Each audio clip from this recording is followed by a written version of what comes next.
aqui dentro vi saída. Sim, foi nessa casa de amor que as benesses do amor cicatrizaram minhas feridas. Boa noite, Márcia. Depois de muitos e muitos passos, estudo e a água da paciência, religar e religuei, filosofiquei, tomei ciência. Aqui, nesta casa de oração, orei, pratiquei o Boa noite, evangelho. Josete. Boa noite, Joelma. Sim, foi nesse povo espiritual que eu conheci a vida real. Rompi de vez com um homem velho. Boa noite, Andréia. Depois de muitas e muitas preces, palestras e água da fé, religar e religuei a casa.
ligado, o ventilador. Vê se melhorou agora. Bem, outro aspecto que eu queria destacar que a gente vem falando aqui nas lives também é a respeito da campanha da nossa campanha vai ser preparo. Vai eventualizar a campanha. Participar da campanha do Natal, interessados na comunidade.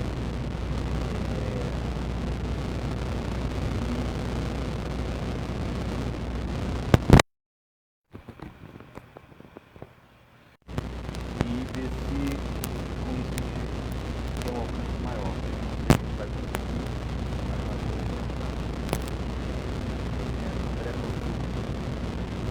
tá legal, né? Uma pena. Eu só fiz um documento no telefone aqui. Consegue levar até o final dessa forma. Dá pra escutar,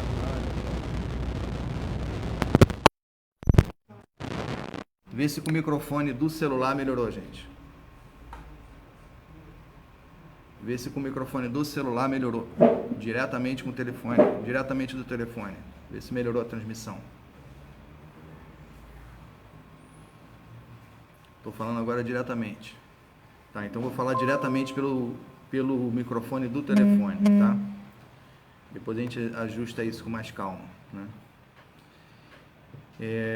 A noite de hoje a gente vai trabalhar o Livro dos Espíritos, né? Um capítulo que é às vezes difícil da gente entender, mas vou tentar fazer dentro do que eu sei, né? Tentar fazer isso ficar mais palatável, né? Que é um capítulo que trabalha com conceitos difíceis da gente às vezes aceitar, né? A gente está trabalhando o capítulo 6, que é a lei de destruição. E hoje a gente vai falar especificamente, vai começar falando sobre guerras, né? Na verdade, a gente teria que falar hoje sobre guerra, assassinato e crueldade. Não sei se vai dar para falar tudo, mas pelo menos sobre guerras eu acho que vai dar para falar, né? O pessoal disse que melhorou, então graças a Deus resolveu. Bem, então a gente vai fazer esse estudo de maneira bem tranquila, como a gente costuma fazer. Eu vou ler um pouquinho, vou comentando, né? Para o pessoal também ir acostumando com a linguagem do Livro dos Espíritos, né? Então, quem estiver em casa, a gente está trabalhando a partir da pergunta 742. Vamos ver até onde a gente consegue chegar, né? Porque quando a gente faz um estudo em formato de palestra, o formato é um pouco diferente. Na live, eu já tenho tomado um outro formato. Então, minha preocupação, eu não tenho tanta preocupação em abordar todo o assunto, né? É mais de tentar destrinchar o que está aqui, né? Então, a pergunta 742, Kardec começa perguntando o seguinte: qual é a causa que leva o homem à guerra? E aí os espíritos respondem: predominância da natureza selvagem sobre a espiritual e satisfação de paixões. No estado de barbárie, os povos conhecem apenas o direito do mais forte. É por isso que a guerra é para eles um estado normal. Contudo, à medida que o homem progride, ela se torna menos frequente, porque evita as suas causas.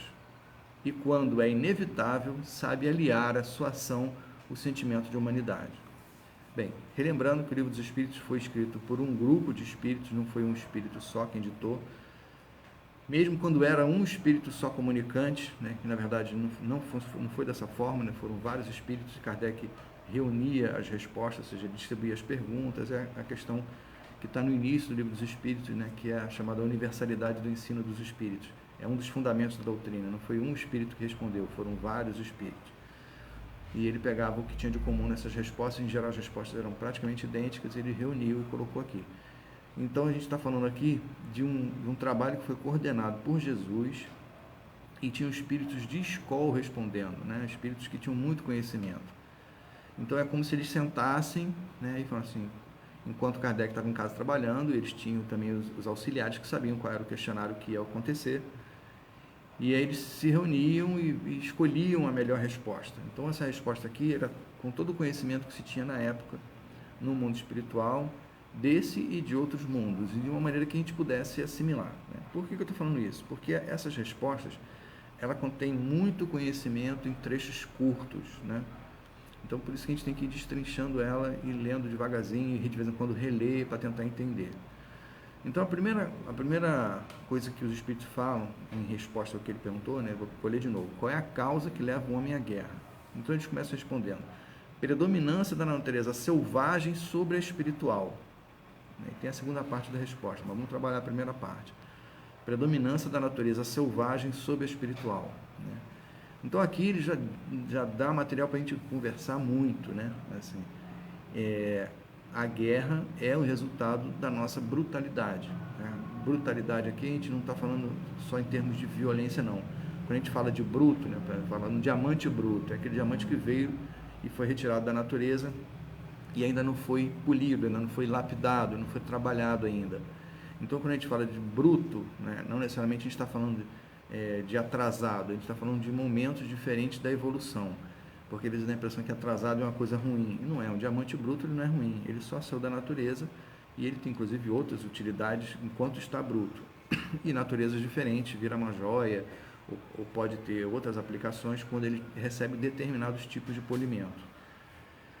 Então, assim, essa brutalidade que ele está falando, ele está se referindo ao nosso estado, ou estágio de evolução. Né? Então, a predominância da natureza selvagem sobre a espiritual. Então, no homem selvagem, o homem ainda mais bruto, aquele homem que acabou de sair do estágio animal e entrou na fase hominal, e aí lembrando que a gente não dá um salto, né? Os espíritos, na verdade, nem sabem dizer para a gente em detalhes como que se dá essa transição, porque nem eles sabem, não é conhecida com clareza.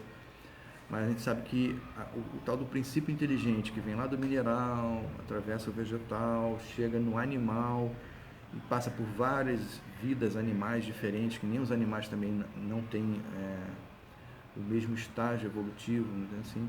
Então existem animais que são mais aptos a determinadas coisas do que outros, né? Então já habitariam ali espíritos, ainda não espíritos como a gente conhece, mas princípio inteligente, mas de uma sofisticação um pouco maior, ou seja, até que chega um ponto que ele não tem mais o que aprender naquele estágio animalizado, e aí ele passa por fases que a gente desconhece no mundo espiritual, e é como se fosse, muito mal comparando, o que acontece com a borboleta, né, da lagarta. Ele entra na crisálida para depois virar borboleta. Então existe uma transformação. Ali no caso da borboleta é uma transformação física, no caso do espírito é uma transformação na essência, né? E durante esse período a gente tem notícias que eles habitam inclusive corpos espirituais intermediários, e aí existem várias teorias sobre isso, né? Nada muito certo ainda, mas que, por exemplo, algumas visões que as pessoas têm do pé grande, o Sasquatch, que seriam essas fases intermediárias entre o animal e o hominal, ou seja, alguma coisa ainda mais embrutecida, mas ainda não um homem, até que ele venha ter condições de reencarnar nas primeiras estágios como homem. E aí o Livro dos Espíritos mesmo fala que isso ocorre em locais onde existe ainda esse primitivismo. Na Terra, a gente já observa, não precisa estar escrito no Livro dos Espíritos, que esses locais estão desaparecendo, né? Ainda existem, né? Existem muitas tribos ainda no próprio Brasil, na Amazônia, que nunca tiveram contato com a nossa civilização, né? Na África ainda tem, na Ásia, mas estão cada vez mais raras, né? Porque são espíritos que precisam ainda, por ter esse estado ainda muito embrutecido, ele precisa vir ainda em um local onde ele vai ter muito contato com a natureza, onde ele vai ter essa vivência que está mais próxima ainda do animal do que da fase que ele está entrando, que é a fase hominal. Qual é a diferença, André? A diferença é que na fase animal ele tinha um instinto muito forte, que é como se fosse uma inteligência emprestada de Deus, e esse instinto guiava. Quando ele vai entrar na fase hominal, não que o animal não tenha inteligência também, hoje já se sabe que tem inteligência, mas isso está sendo estudado, até que ponto vai essa inteligência, né? E quais são os graus de inteligência, porque o homem também sabe pouco sobre inteligência. Então, assim, quando se fala de inteligência, por exemplo, você fala que uma pessoa que nasce sem conseguir falar, ela consegue se alfabetizar, por exemplo. e ela às vezes demonstra um grau de inteligência muito elevado. E aí, assim, mas ela não tem a linguagem é considerada um dos fatores que representa a inteligência. Então, e existem outras situações. Então, pode existir vida com inteligência, com características diferentes da nossa, né? Então, hoje já se sabe que uma lula, por exemplo, é capaz de montar um quebra-cabeça, né?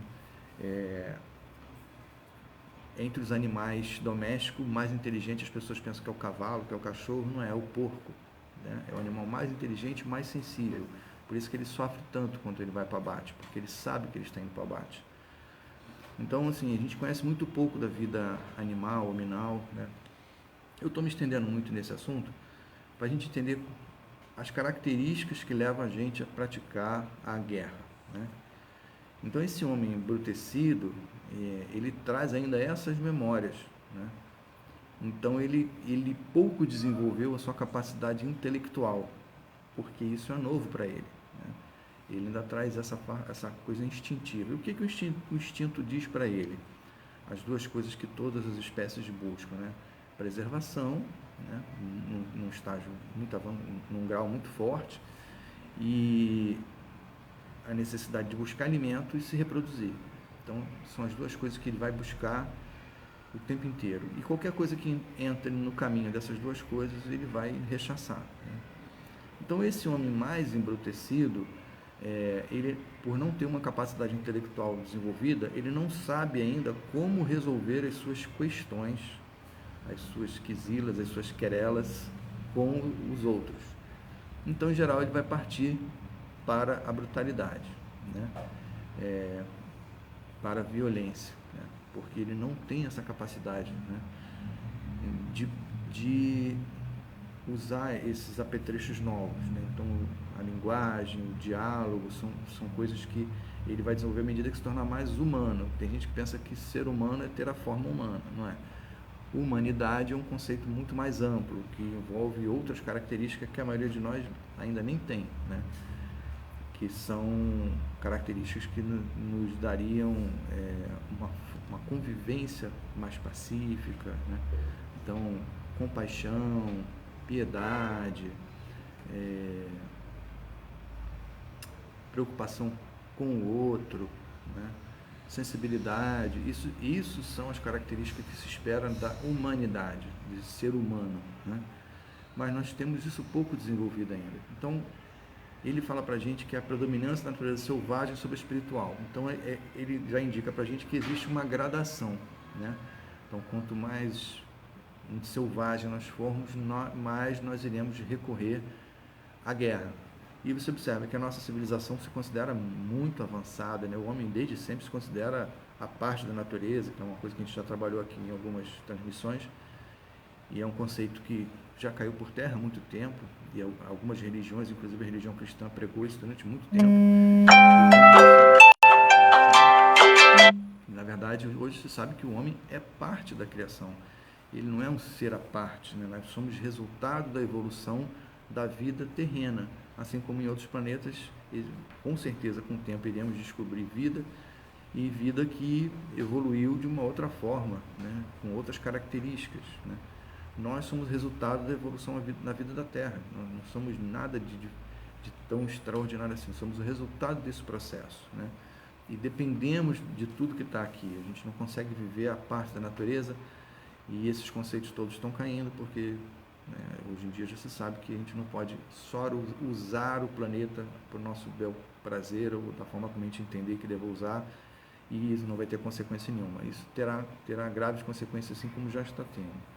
Então, essa predominância, ela fala muito sobre o que é a guerra.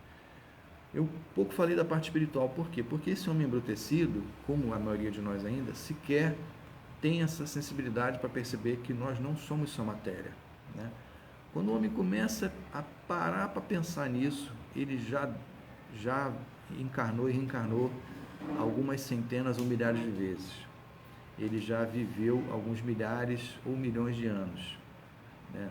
Na fase hominal, para ele começar a perceber que ele não é só matéria, que existe alguma coisa a mais, né? E que transcende a matéria, né? Que está além da questão material. Mas hoje, mesmo os homens de intelecto continuam insistindo na ideia de que a consciência reside só no cérebro, muito embora a gente tenha toneladas de evidências para mostrar que isso não é dessa forma, né? E ainda que fosse dessa forma, né? Se a gente trabalhar só pelos conceitos materialistas de humanidade, a gente já entende que essa brutalidade é típica de uma civilização que ainda não encontrou outros meios de resolver os seus conflitos, né?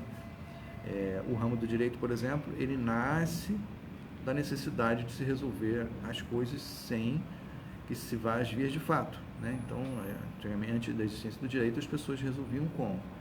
Saiam no braço, né? Se matavam. O direito veio para intermediar essas relações e começar a estabelecer regras de convívio, ou seja, já que nós precisamos viver em conjunto, a gente tem que ter regras de convívio, respeitar essas regras de convívio, né? Coisa que a gente não faz. Então, já dá aqui para a gente entender que quando a gente começar a olhar a questão da nossa existência como tendo um aspecto espiritual muito forte, tudo muda, todos os nossos referenciais vão mudando. Então, não é que a pessoa espiritualista, ou seja, aquele que reconhece que existe algo além da matéria, isso é o conceito de espiritualismo, o espírita é um espiritualista.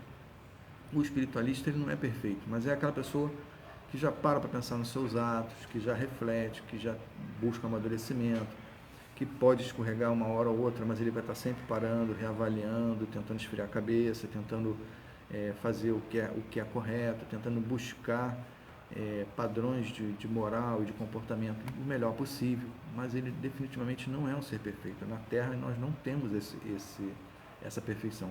E é uma tremenda bobagem achar que isso existe em qualquer lugar que seja. Por que nós somos tão protegidos pelos espíritos amigos? Porque eles passaram por tudo isso. Então não é aquele conceito do anjo, que é aquele conceito que o espírito, eu considero até um conceito tolo, né? A existência do anjo como se fosse um ser criado à parte, né? Não que o espírita não acredite em anjo, acreditamos em anjos, espíritos angelicais, aqueles que evoluíram ao ponto de se tornarem anjos, anjos diante da nossa visão, né? Ou seja, eles têm um grau de perfeição que para nós é angelical, a gente está longe daquilo ali. Mas também não sei se eles são perfeitos, porque eu não conheço, né? Perfeito na minha visão, na minha concepção, ou seja, é tão além daquilo que eu conheço que eu entendo aquilo como perfeição. Então, o espírito angelical, criado unicamente, diretamente, tenha nascido já na forma de anjo, é uma coisa até difícil de conceber, porque esbarraria até na questão da justiça divina, né? Mas quem são esses espíritos? São espíritos que passaram por tudo isso. Então, a tolerância que eles têm conosco o saber, a consciência de que eles também erraram. Então, quando eles sentam para conversar sobre nós, na hora de, porque nós seremos castigados, não seremos castigados, né? O que eles buscam são formas de nos ajustar à lei. Então, porque eles passaram por tudo isso, viveram tudo isso, cometeram os mesmos erros, né? Aqueles que advogam por nós, que são os espíritos perfeitos, conhecem tudo isso. E a segunda parte dessa frase, ele fala predominância da natureza selvagem sobre a espiritual e satisfação das paixões. E aí começa o nosso maior problema, porque enquanto a gente estava falando só da brutalidade, a gente poderia atribuir à guerra aquilo que a gente chama de um estado de normalidade. Eu entendo como normal, né? Eu não posso esperar, por exemplo, que um leão tenha um comportamento diferente do que a genética dele leva ele a ter um determinado comportamento, né? Ele tem aquele nível de agressividade, seja pela questão hormonal, seja pela questão da natureza, da brutalidade do estado em que aquele princípio inteligente ainda existe. Ele está tendo aquela vivência naquela faixa, é aquele comportamento que eu posso esperar. O homem bruto, o homem selvagem, aquele homem primitivo, aquele homem que não foi lapidado ainda, eu não posso esperar também um comportamento dele muito diferente daquele estágio que ele se encontra. Isso é um ponto. Mas quando a gente fala de satisfação das paixões, aí nós já estamos falando do homem que já se reconhece com alguma inteligência, já começa a usar do seu livre-arbítrio, que era muito mais restrito quando ele era animal, porque como animal, como ele tinha a capacidade de decisão dele era muito pequena, era mais instinto, a chance dele cometer erros era muito menor, ele não ficava elucubrando maldade, né? Assim, vou pegar essa leoa quando o leão sair, né? Ele não fazia esse tipo de coisa. Ele enfrentava o outro leão para poder ser o alfa, né? Mas ele não ficava igual, eu já até falei isso aqui da vez passada, igual o Scar do Rei Leão, né? Maquinando com as hienas, como é que ia derrubar o Rei Leão. Ele não tinha esse aspecto. Então a gente está falando aqui dessa satisfação das paixões, daquele homem que já está exercitando a sua inteligência e o livre-arbítrio. Pô, André, mas aí não é justo, a gente ganha liberdade? Sim, é o preço da liberdade, é a responsabilidade pelos nossos atos. Então a gente ganha o livre-arbítrio, mas em compensação ganhamos a assunção das responsabilidades pelos atos que nós cometemos no exercício da nossa inteligência, porque a gente só tem como entender o mundo através de causa e efeito, né? Então a pessoa faz alguma coisa que a lei divina não está escrita numa tábua, né? Moisés tentou escrever as 10 principais, mas elas não vêm escritas, aí não está esculpida no universo, ela vem dentro da nossa consciência. Mas o homem escuta aquilo na consciência dele e fala assim, será que é assim mesmo? Aí ele vai lá e faz. E aí depois vem o resultado. E é com base nessas vivências de erros e acertos que a gente vai evoluindo. Então essa satisfação das paixões já começa a ser aquelas características humanas que a gente não gosta, mas que fazem parte da nossa ascensão ou do nosso progresso, né? Temos características, sim, muito complicadas e que devemos trabalhar, né? Então, na satisfação das paixões, o homem está buscando o quê? Poder, né? Domínio, lucro. Muita gente entra em guerra só por causa do lucro, né? Desde a antiguidade até hoje, o cara olhava para o terreno do vizinho, um feudo olhava para o outro e falava assim, eu tenho um exército maior, vou tomar isso aqui e vou duplicar o tamanho das minhas terras. E ia lá e tomava na marra, né? Paixões religiosas também, ou seja, aí nós estamos falando de outras coisas que não são essa brutalidade de quem não sabe resolver. A gente está falando já de um homem que já está maquinando aquilo que ele deseja, aquilo que ele quer buscar, e ele vai fazer isso através da inteligência, né? E aí ele vai tentar saciar as suas paixões se utilizando da guerra.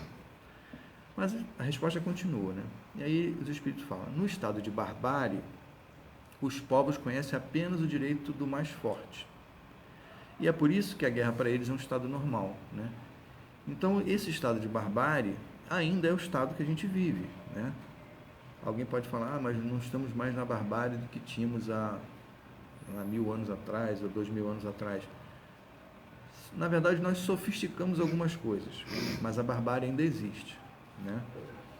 Ainda existe porque a gente, por exemplo, estabeleceu após a Segunda Guerra Mundial uma série de regras com a criação da ONU, por exemplo, e do avanço dos próprios ramos do direito, uma série de regras que tentam reduzir os abusos da guerra, né? Como assim, André? Até a Segunda Guerra Mundial, né, o direito era extremamente legalista. Então, assim, valia o que estava escrito na lei. O que a gente chama de direito positivo. E aí fazia essas interpretações da lei, vamos aplicar a lei tal qual ela está.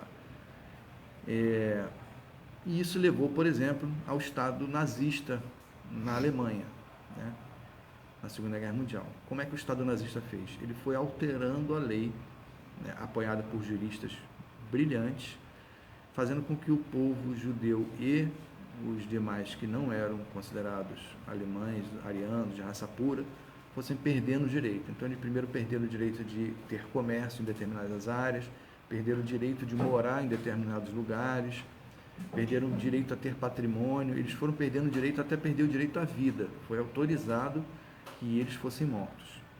Ao ponto de um dos maiores criminosos nazistas, no Tribunal de Nuremberg, que apoiou todo esse estado de coisas, um jurista famoso, ele levantou no tribunal e falou assim, tudo que foi feito na Alemanha nazista foi feito dentro da mais extrema legalidade.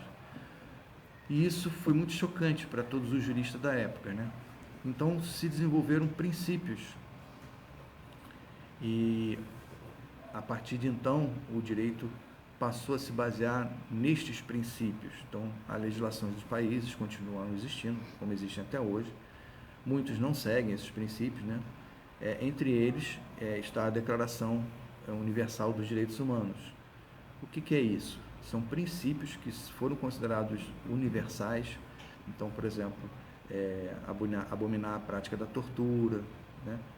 Para que se entenda que eu não posso criar uma lei que avança sobre um princípio que a gente considera que é humano, mas nós não vencemos isso ainda, tá? A gente estou falando de como as coisas se organizaram para entender que a raça humana viu tanta brutalidade que naquele momento entendeu que era hora de mudar algumas coisas, mas ainda temos muitos estados que ainda têm esse olhar legalista muito forte e que ainda não atende os princípios.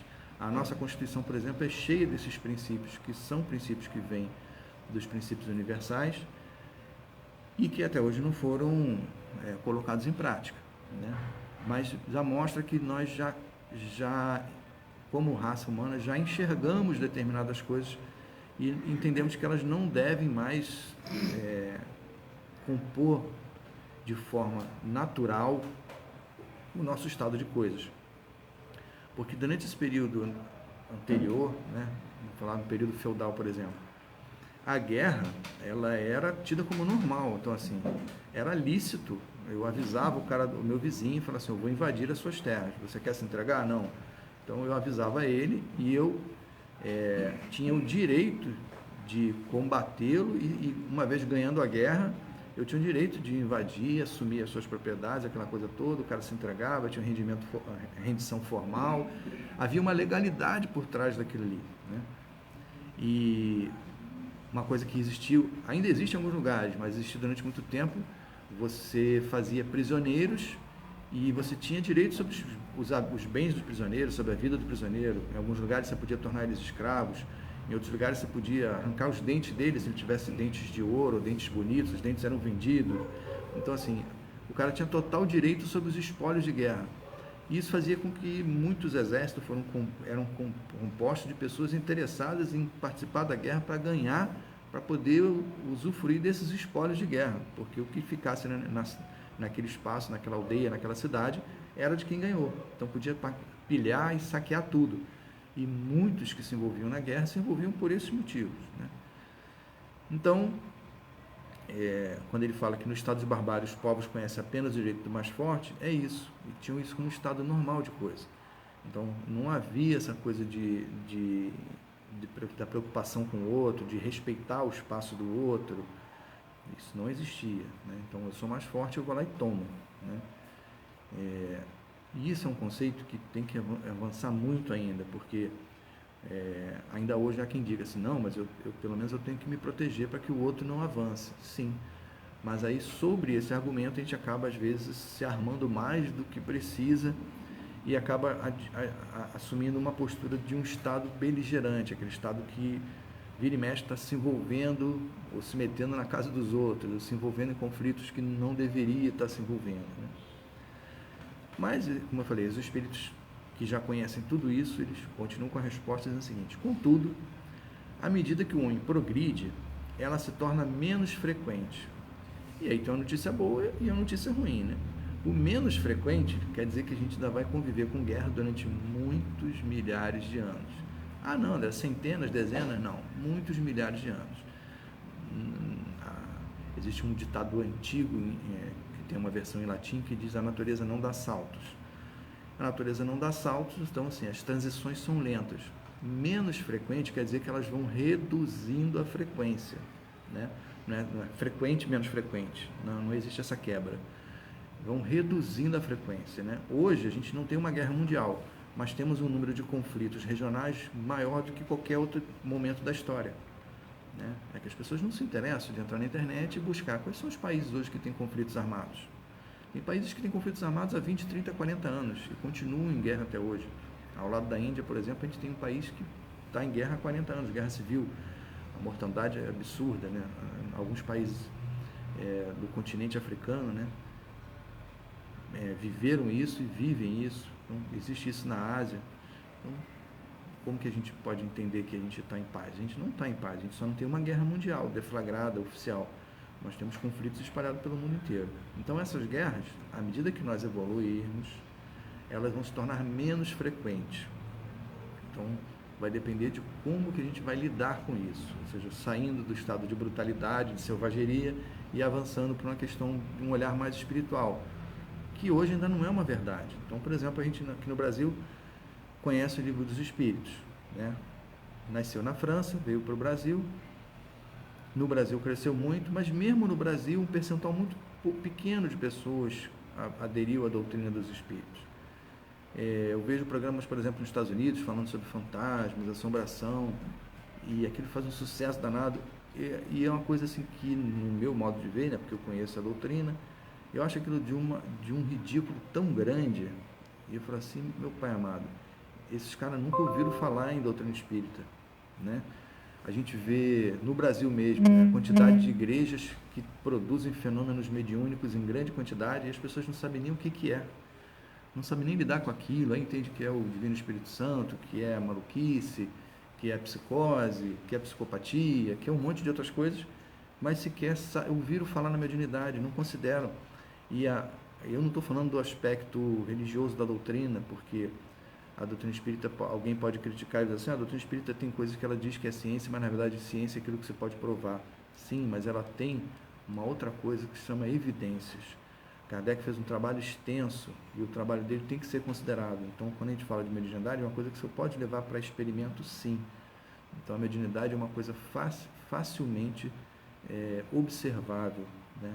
E quando a gente trabalha dentro por exemplo, daquilo que se conhece no Livro dos Médiuns, a gente vê resultados. Então, a mediunidade é uma coisa que se educa, a mediunidade que você aprende como ela funciona.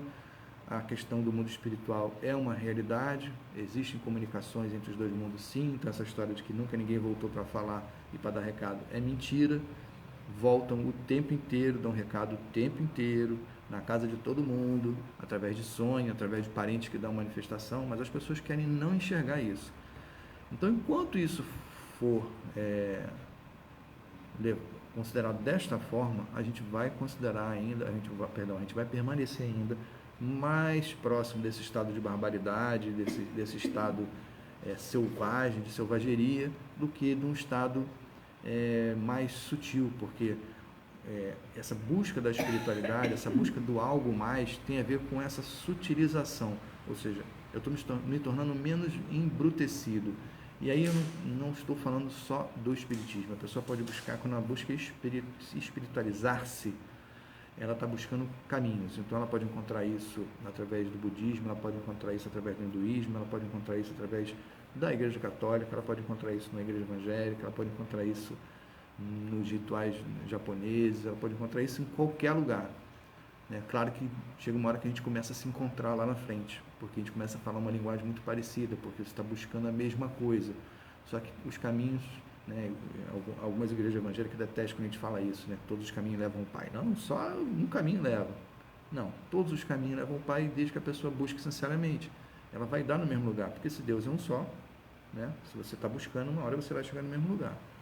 Isso é uma questão de lógica, de raciocínio. Então, se a minha busca é sincera, eu vou esbarrar com a mesma coisa, né?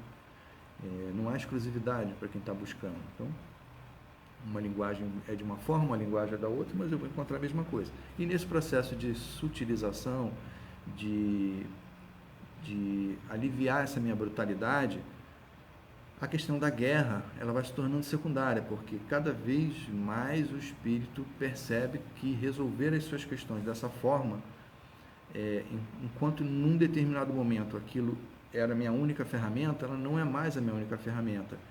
E essa ferramenta, ela deixava marcas, né? Então, assim, essa minha brutalidade, tinha hora que eu vencia e tinha hora que eu perdia. E quando eu perdia, era o fim, né? O fim da minha pessoa, o fim da minha família, o fim da minha cidade, né? Então, e quando eu ganhava destruindo também o outro. Então, assim, no final da guerra, é muito comum as pessoas falarem, poxa, ninguém saiu ganhando, porque as perdas foram enormes, né? Para ambos os lados. Só os muito materialistas é que continuam entendendo a guerra como sendo um grande negócio, né?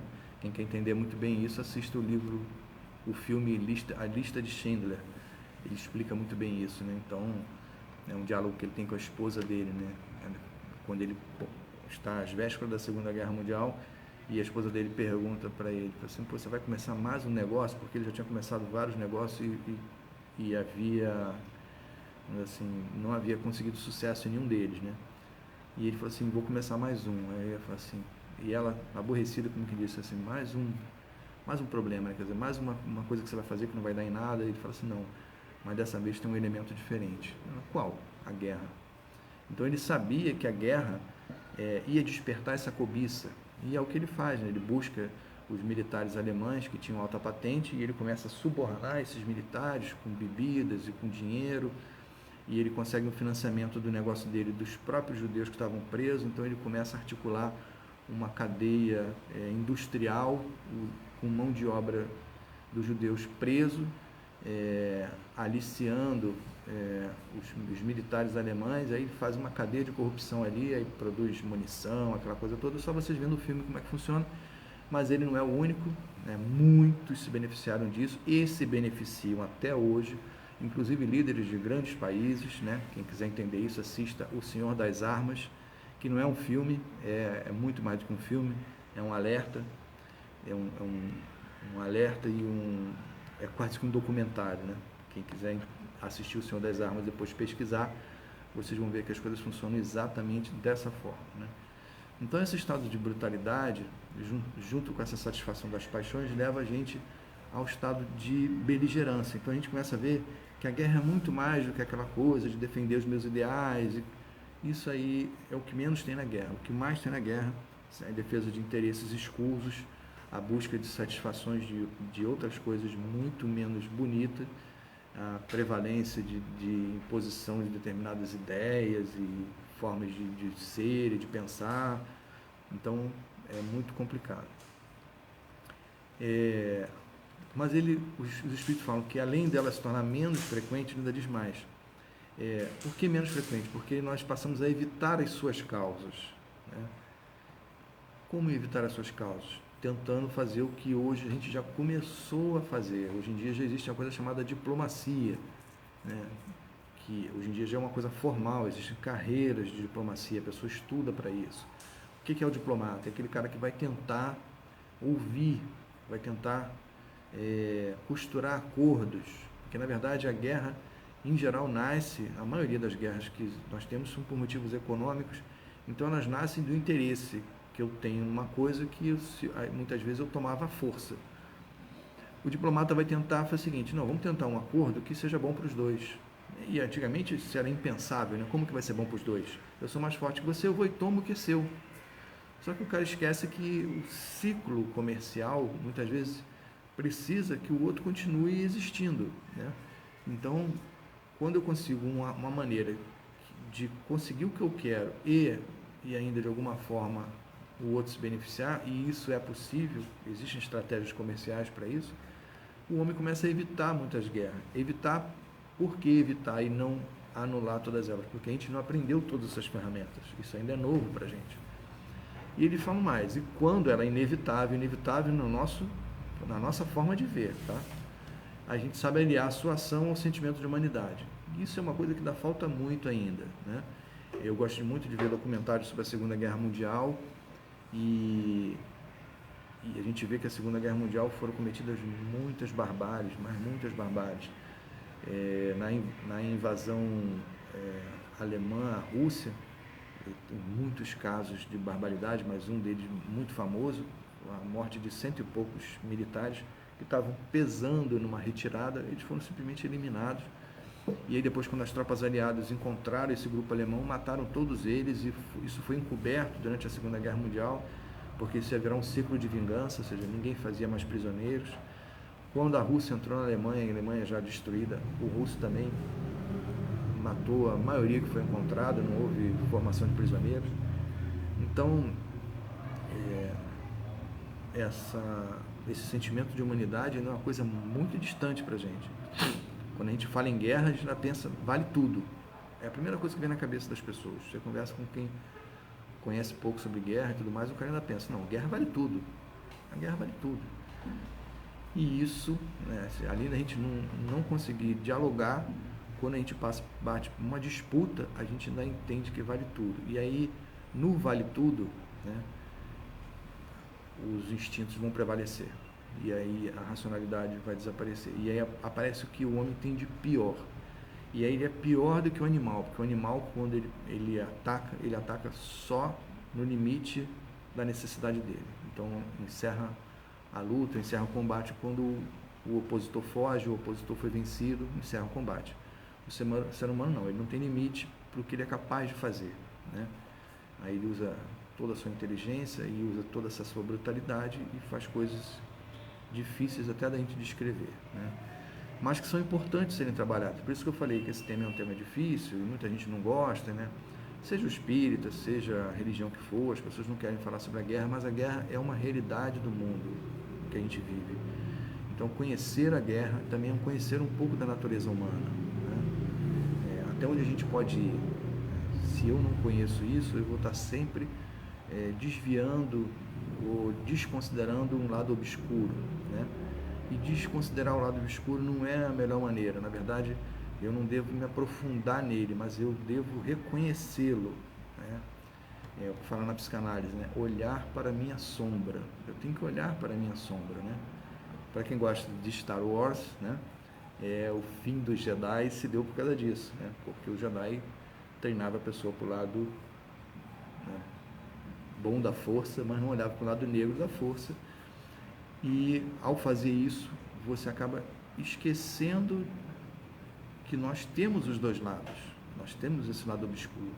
Então, se eu desconsidero a existência dele, eu também estou fechando os olhos para uma coisa que está lá. Eu tenho esse monstro, eu tenho que deixar ele sob observação. Se eu fingir que ele não está ali, ele pode tomar conta de mim em algum momento. E ele vai prevalecer, ele vai falar mais alto. Então a gente tem que conhecer esse lado, né? E então esse sentimento de humanidade vai depender muito disso, né? Na pergunta 743, Kardec pergunta o seguinte para os espíritos: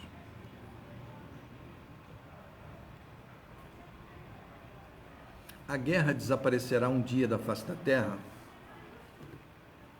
Aí os espíritos respondem: sim, quando os homens compreenderem a justiça e praticarem a lei de Deus, então todos os povos serão irmãos. Por aí a gente já vê que tem um chão pela frente, né? A guerra vai desaparecer? Sim, quando os homens compreenderem a justiça e praticarem a lei de Deus. Nós estamos no caminho, mas isso não se dá de uma forma rápida. Ah, mas a gente já tem todo o conhecimento, Jesus veio à Terra, deixou o Evangelho. Sim, está tudo escrito ali. Mas existe uma diferença muito grande entre você ter uma informação e você assimilar aquilo e tomar posse daquilo como sendo seu. E aquilo ser parte do seu comportamento. Então você tem que aliar o conhecimento à vivência. E a vivência, ela se dá um pouquinho a cada dia. Eu acho muito triste, né, e isso continua existindo, do espírita, eu vou falar do espírita para não falar das outras religiões, que abandona a tarefa porque se decepcionou. A gente já trabalhou esse tema aqui várias vezes aqui na casa, porque se decepcionou com a casa, ou com o dirigente, ou com algum aspecto da doutrina, uma posição da federação espírita. Não existe religião perfeita, não existe casa perfeita e não existe dirigente perfeito, tá? Isso é um escapismo que o médium usa para não dar conta das suas tarefas, das suas responsabilidades, do seu lado escuro, né? E aí o médium encontra essa portinha, né? Não concordo com isso, não concordo com aquilo. E aí vai ficar vagando, tentando encontrar uma casa, ou uma igreja, um templo, ou um espaço onde ele vai encontrar só almas boas. Mas sabe quando ele vai encontrar isso? O dia que ele for uma alma boa, porque enquanto ele for o espírito errante como nós somos, ele vai encontrar gente igual a eu e vocês, né? Então a gente vai ter diferenças, sim, a gente vai ter que conversar muitas vezes, vai se aborrecer, vai se acalmar e vai voltar a conversar, porque é assim que se avança, entendeu?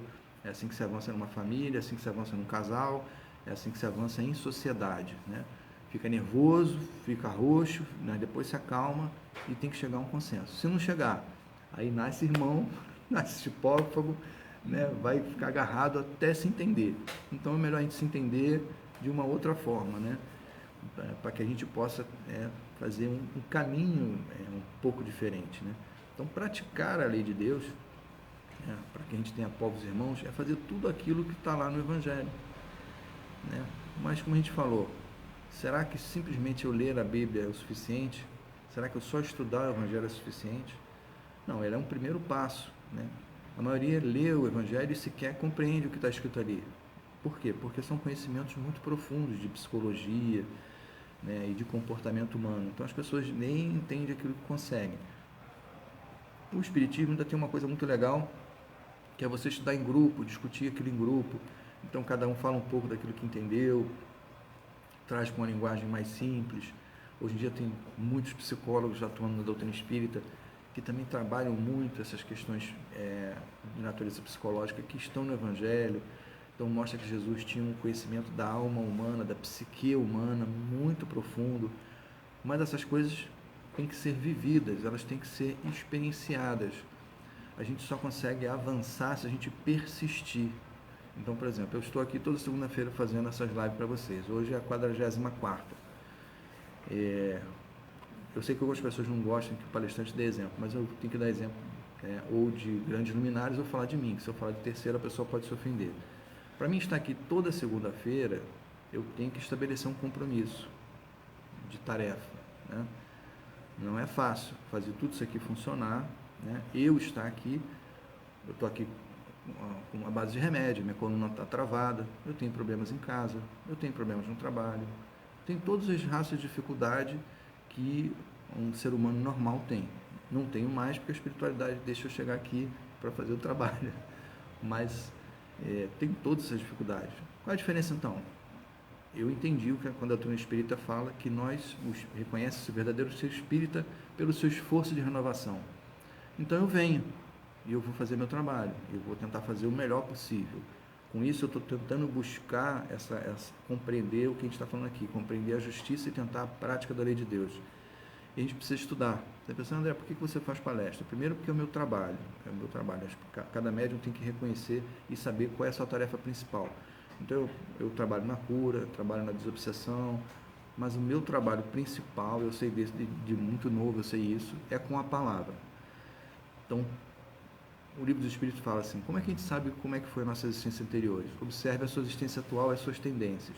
Se meu compromisso maior com a palavra, eu já sei, não precisa nenhum Espírito falar para mim, e nunca veio falar, que provavelmente foi por aí que eu errei no passado, desencaminhando as pessoas.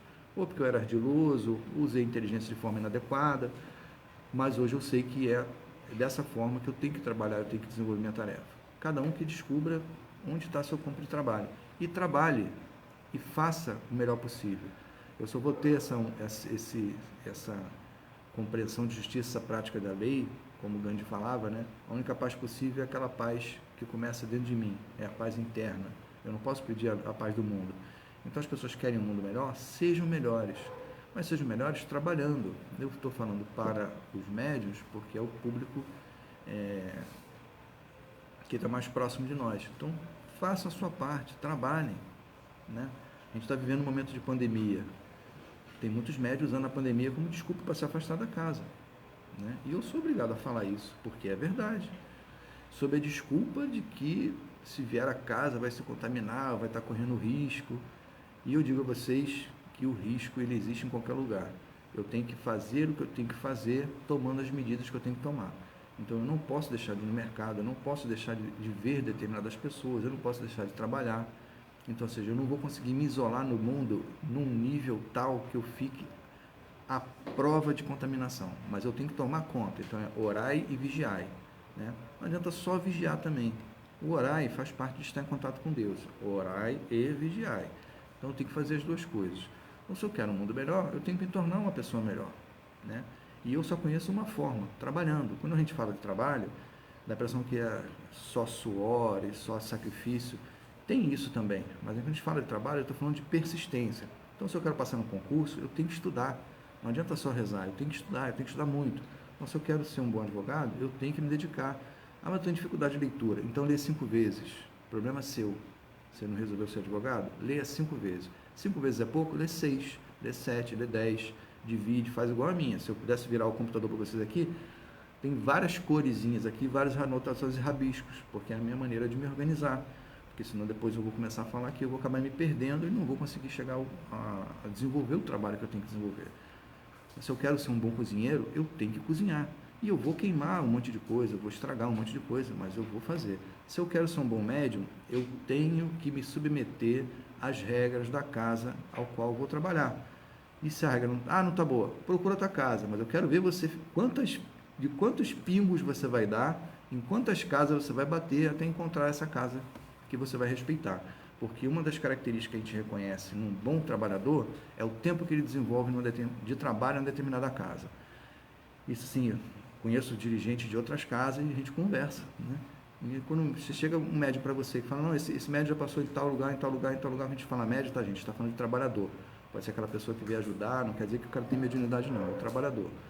E a pessoa que passou em vários lugares, a gente já sabe, ó, esse cara ele vem dando alteração porque ele não se encontrou ainda. Vai ser bem recebido, vai ser acolhido, aquela coisa, mas a gente já sabe que é um trabalhador que não se encontrou ainda. Ele não entendeu ainda o que ele está fazendo, porque ele tinha que estar buscando para ele, né? Desenvolver um trabalho para ele, né? Não é para o dirigente da casa, não é para casa, né? Ou então trabalha para Jesus, pronto. Encurta o caminho, fala direto com o homem e presta conta direto para ele. Mas desenvolva o seu trabalho. Então, se eu quero me tornar uma pessoa melhor, eu tenho que ser melhor como pessoa. Então, se eu sou um bom lixeiro, não parar de falar de médium, que eu varra a rua, eu não dou uma disfarçadinha, não. Faça, eu tenho uma etapa para cumprir, eu tenho que varrer o melhor possível, né? Então, se eu sou motorista, eu tenho que ser um bom profissional. Hoje em dia está faltando muito isso, motorista profissional, aquele cara que senta no volante. Ele pode ter todos os problemas do mundo, mas quando ele assumir o volante ali, ele tem que entender que ele está trabalhando. Então, as regras de trânsito para ele é igual a Bíblia, ele tem que seguir aquilo ali à risca, porque ele está trabalhando.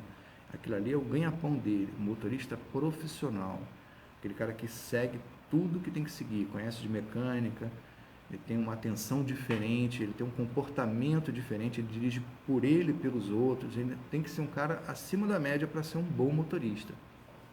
E isso para qualquer profissão. Então a gente vai ter um mundo maravilhoso, né?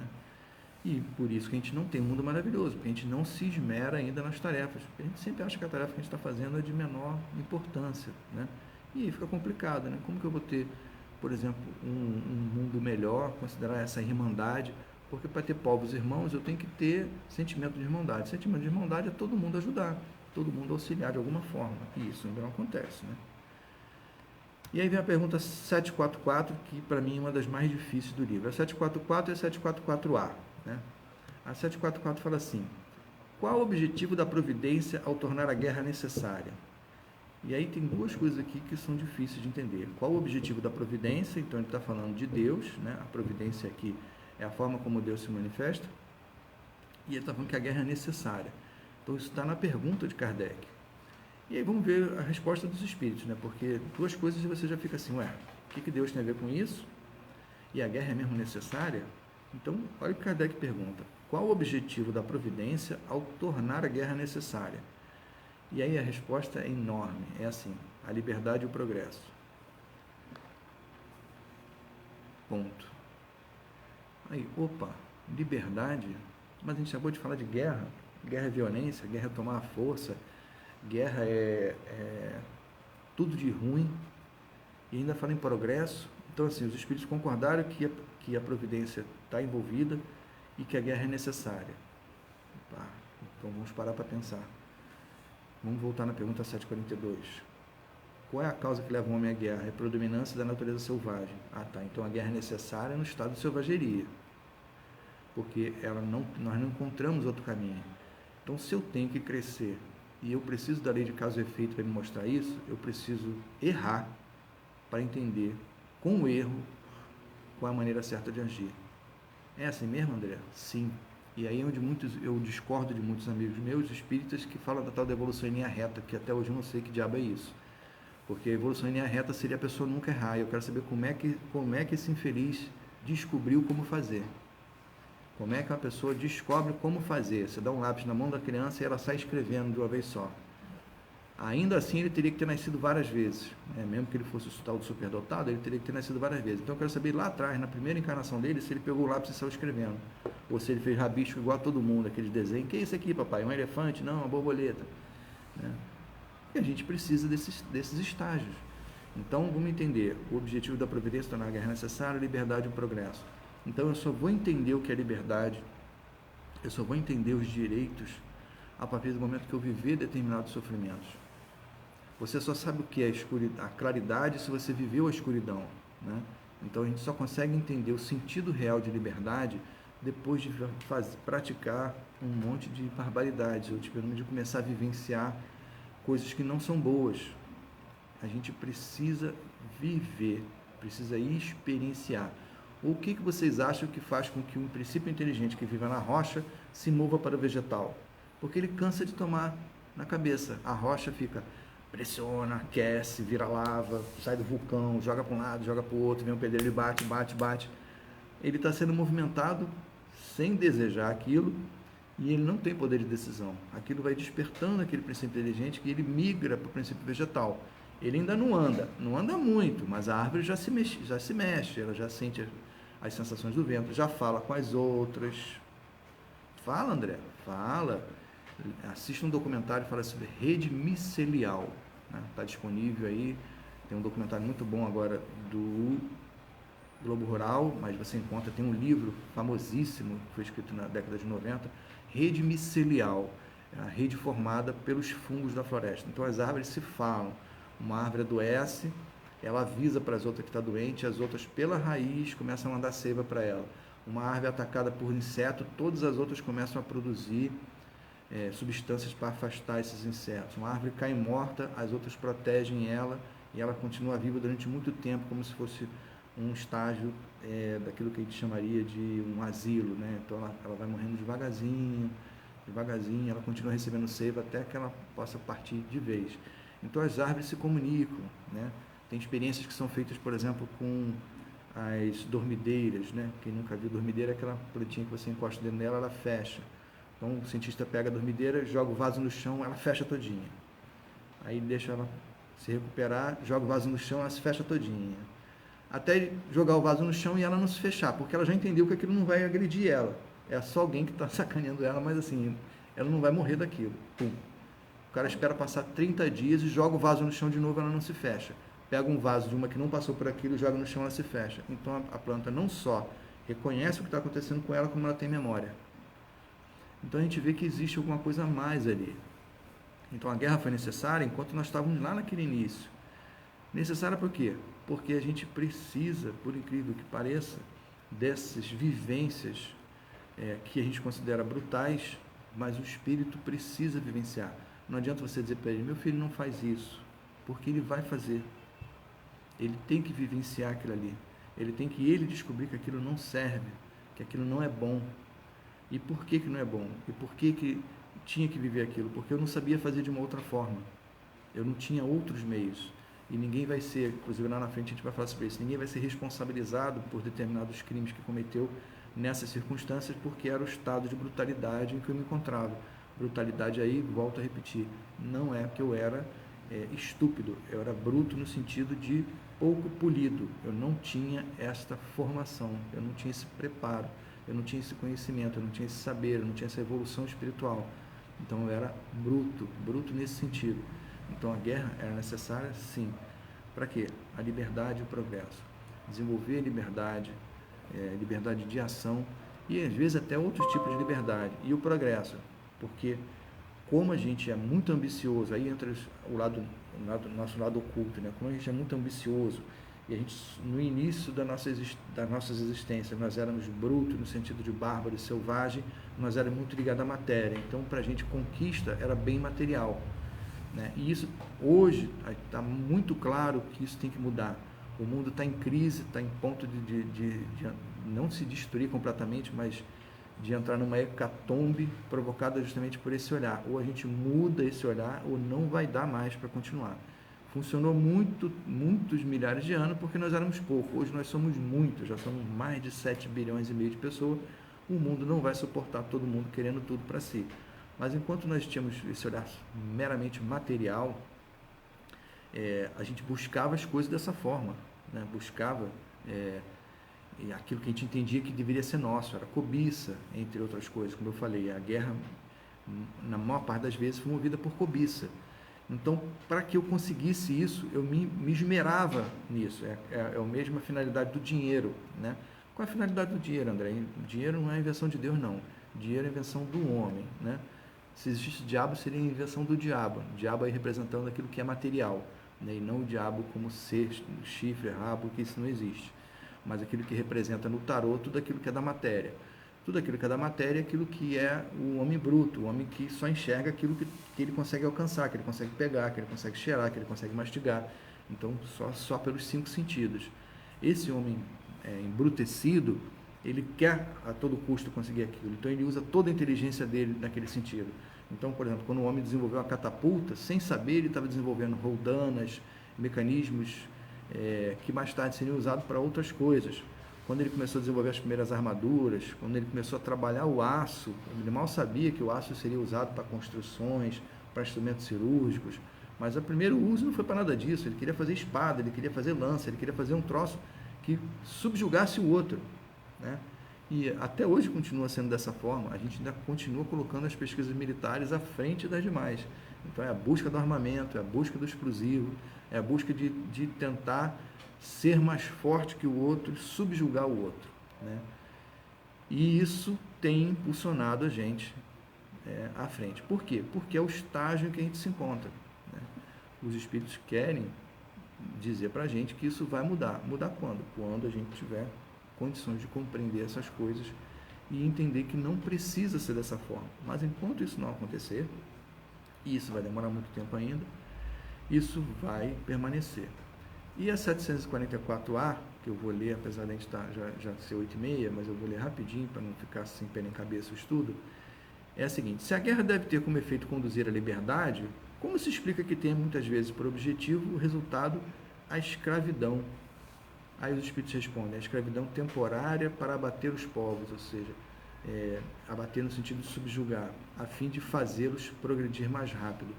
Então, a guerra, né, nesse mundo embrutecido, nesse mundo material, ela tem uma finalidade, né,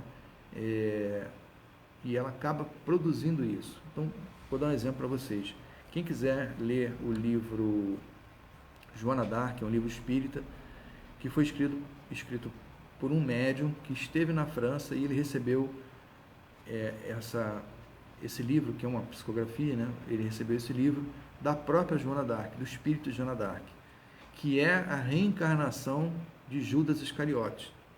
Seria a última encarnação em que ele, assim, teria quitado, ou ele se sentido quite, que é diferente, com o erro dele com Jesus, né? Então, ele levou 1.300 anos para se preparar para poder chegar àquela condição. E aí veio como Joana d'Arc, e ele conta a história, né? E uma das coisas que ele fala, que é muito importante, a gente está falando de guerra, é que a Inglaterra, ela estava num estado de dominação na França tão grande, que ela estava começando, pela brutalidade com que ela invadia determinados povoados lá, matando muita gente, ela estava atrapalhando o plano que a espiritualidade já tinha para a vinda do renascimento, do iluminismo, que ocorreria em 1750, 1750, porque viria na França. Então, assim,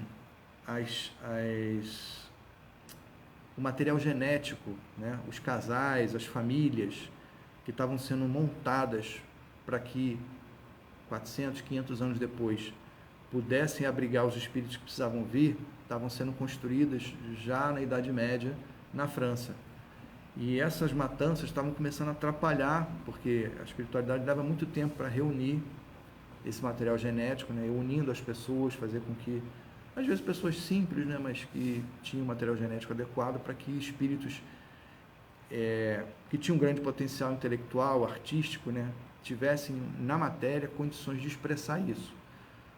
E aí Joana d'Arc vem com a missão de expulsar a Inglaterra da França, né? Tanto é que no filme fala isso, no livro fala isso, né? Em que ela quando ela tinha aqueles acessos dela, ela falou assim, os ingleses vão sair, ou vão sair por bem ou vão sair por mal, mas Deus falou que eles vão sair, eles têm que sair. E aconteceu deles saírem mesmo. Ela conseguiu vitórias que inacreditáveis, né? Ela conseguia contagiar os exércitos e ela partia na frente igual uma louca, porque ela tinha esses acessos mediúnicos, né, que não se conhecia na época, e ela ia na frente com 16 anos e o pessoal via aquilo e ia atrás, né, porque a guerra também sempre foi muito essa coisa da motivação, e ela conseguia arrastar os soldados, mas havia um objetivo por trás disso. Aí você diz, André, mas não dava para conversar com os ingleses? Não, naquela época não. Se vocês verem o filme, vocês vão ver como é que era aquela época. Os caras vestiam aquelas armaduras de 25, 30 quilos, cara. São caras extremamente embrutecidos. A diversão deles é esmagar a cabeça dos outros. Então, como é que você vai conversar com um cara desse? Olha, não faz isso não, pô, volta para a Inglaterra. Não funcionava dessa forma, né?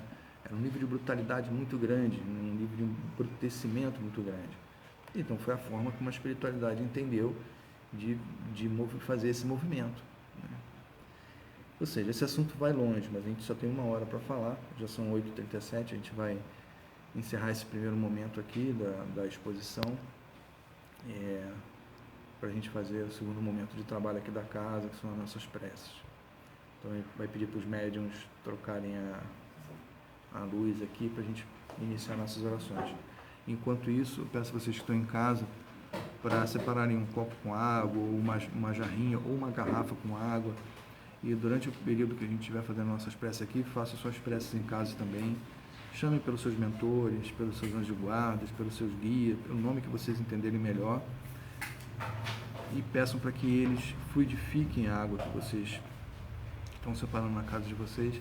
A água é um fluido que tem a capacidade de absorver energias positivas e negativas, condensar essas energias, e ela serve como catalisador e como remédio. Então essa água, ela tem que ser personalizada, ou seja, cada um de vocês ter uma água própria para as situações que vocês estão vivendo, sejam situações de estresse, sejam situações de saúde, sejam situações financeiras, qualquer coisa que vocês estejam precisando no sentido de ter clareza para tomar decisão. Não é que vai tomar água e o dinheiro vai aparecer em casa, né? Mas ter clareza para poder resolver determinadas questões, a gente precisa ainda desse movimento para que isso aconteça, tá? Então, peço que vocês em casa também se concentrem e acompanhem a nossa oração aqui, tá?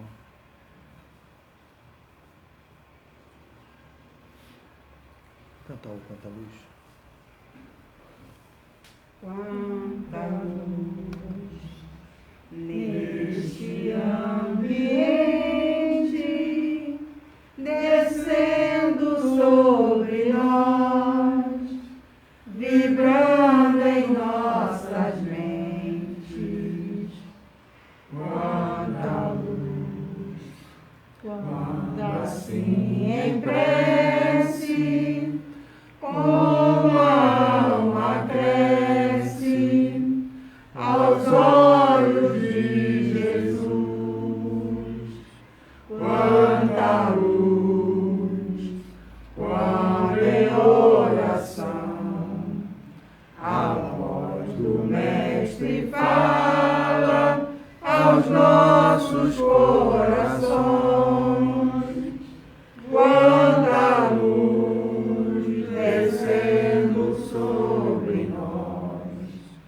Quanta luz, quanta luz.